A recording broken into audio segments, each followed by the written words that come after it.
Hi everyone, Spiderman and Ashton here bringing you another episode of Self-Defense for Kids. How you feeling? Good. I'm feeling good too, nice to see you. Team, last 3 episodes we've been talking about bear hugs. We did front bear hug with your arms up, front bear hug with your arms down, rear bear hug with your arms up was last episode, and now we're going to talk about rear bear hug with your arms down. It's very, very similar. There's always going to be more than one option, but what we're trying to talk about is kid-friendly solutions, okay? Now again, there could always be the situation where an adult is grabbing you, and we're going to address that first. You remember during our smart targeting lessons where we learned how to do our headbutt? Well, headbutts don't always have to travel forward. You can travel them to the side, you can travel them to the rear, okay? If I grab Miss Ashton, and it's absolutely sure, you know, she realizes that I'm someone who should not be grabbing her. I'm not another kid playing around. I pick her way up off the ground, means I'm taller, I'm bigger, I'm an adult, I'm going to take her away, whatever the case might be, okay? There's 2 things we can do. Number 1, backwards headbutt.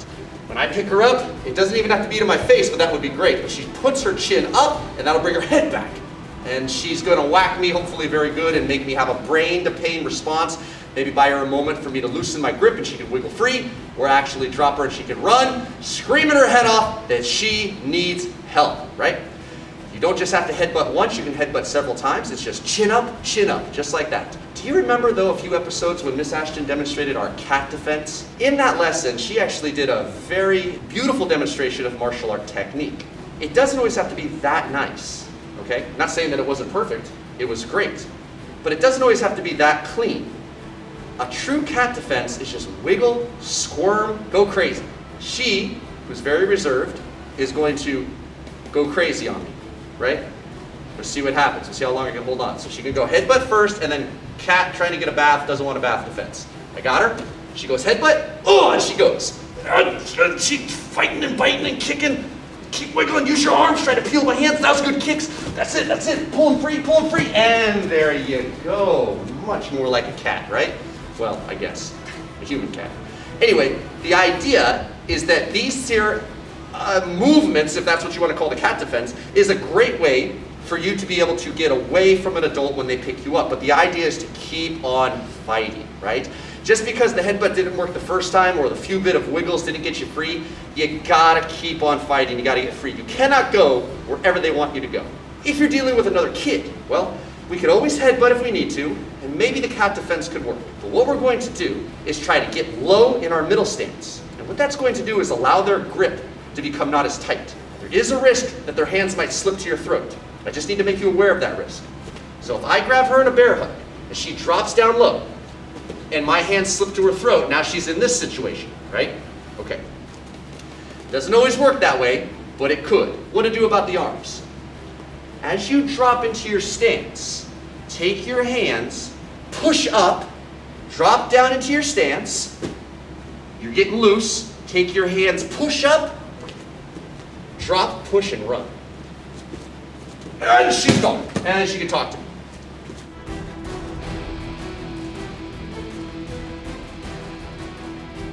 Take your hands, push up, grab the leg, pull up. Okay? And Miss Ashton will show you. I got her, she drops into her stance, she takes my hand, she pushes up, grabs my leg and pulls up.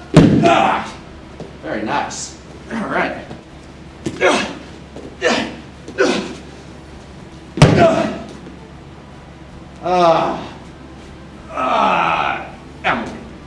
Good job, man. Okay, now there are some advanced martial art technique that you might have seen. For example, if I grab her and she drops, actually let's go this way. If I grab her and she drops into her stance, she can step behind my legs. Grab a hold of my legs and dump me when you're ready. Now, she has the understanding of how to do that. And you might have seen that too, you might have been taught that. But let me again caution you on something. If we're dealing with an adult and you have an advanced understanding and you can leverage against them your body, you might be able to do exactly what she did.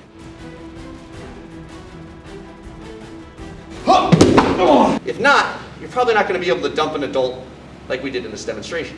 She might be able to do a kid who's similar in size. Do you think that's a good idea? What did we talk about last lesson? About people having hurt feelings and they bully as a result of that. So if that kid grabs you in a bear hug, and I know it's scary and I know it's uncomfortable, and if instead of doing the drop, pop, grab, and pull, you decide to step behind, grab their legs, and throw them because that's what you were taught in karate class, you're going to dump that kid right on their head, right on their neck, right on their back. again, at best, you'll knock the wind out of them, but at worst, you're going to cause some massive damage. So again, the idea is to try to think about being responsible with what it is that you're taught. Again, we don't want you to be a victim. Not at all. I don't want you to be a victim. But what I don't want you to do is engage in what's called aggravated assault. Just because somebody put their hands on you and you cross a line and you make it so that they don't walk right for the rest of their life, or they don't talk right for the rest of their life, or worst case scenario, you end their life because you threw them right on their head. So the idea again is let's try to take a kid-friendly approach and try to remember that most bullies have really hurt feelings, and we hope someone gives them some help, right? We're just trying not to be victimized while they're on this journey of trying to get their feelings helped. So again, if it's an adult and they take you off the ground, let's go headbutt to the adult, cat defense, go for it, girl. That's it, she's peeling at my fingers, she's kicking into my legs, making it hard for me to hold on to her, plus there was this pain of the headbutt initially. If it's a kid, and I got a hold of her, she's gonna become small by getting low, lift the hands up so she doesn't get choked. If she doesn't wanna grab my leg, come back up for a second, drop, push, and run. And she's gone. But again, drop, push, take them down. Very nice. Practice all scenarios with mom and dad. Talk to them about concerns you might have, and if there's ever been an issue that's come up at school and you didn't know how to deal with it, you know what you can do? Write a message right here in the comments below to Spiderman and Ashton, and we'll get back to you and we'll do a video for you too, just to help you out, okay? Spider-Man superhero mindset, step number 7? Step number 7, wow, already? I have so much to be grateful for. Spider-Man has a lot of first world problems. Maybe I don't have the car I want, or the home I would call my dream home. Maybe I don't have always the nicest, sharpest, most stylish clothes, and just gotta be on a budget sometimes, you know? That's the way it is right now. Still pretty good, still real good in fact. Got some fancy outfits, got a roof over my head, I got the ability to turn electricity on with the flip of a switch. I got this really cool thing in my kitchen that keeps food cold and from spoiling. I got a car. I don't really need it because I can swing wherever I want, but I got a car. I had the opportunity to be educated. I got good friends. I got family nearby, and they love me. I love them. And when I stop to think about it, I do have a lot to be grateful for. What am I complaining about? And that's the point. There's people in this world, in case you don't know, they don't have the luxury of having food readily available or electricity. You might hate going to school, but they don't even have a school. You might hate your clothes because your friend's got something nicer, but these people walk around naked. How would you like to do that?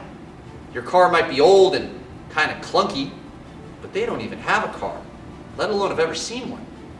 Some people live in such poverty, just waking up and knowing that you're alive the next day is a big win. I know that sounds really extreme and harsh, but it's true. So the next time you feel jealousy because your friend has a new toy, or you feel envy because your friend gets to go on an extra vacation, or the next time you feel greed because you want more of these things that you like, stop for a second and remind yourself that when you really stop to think about it, you have so much to be grateful for. Let's make a list. It could be a mental list, or what I might encourage is for you to actually write it down. That way you can put it up in your room.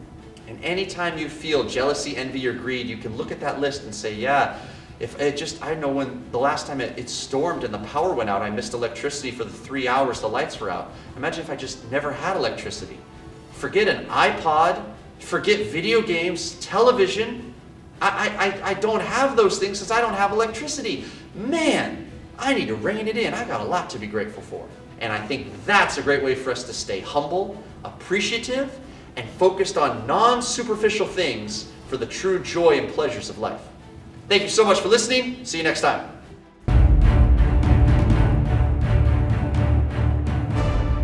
Hey, thanks for watching. If you like our videos, please subscribe to our channel. You can also like our gym on Facebook at Pecораro's Fitness and Kickboxing. Visit our gym online at rpdojo.com, and for our instructional DVDs, visit adamlanddvd.com. You can also check out these other Spider-Man videos.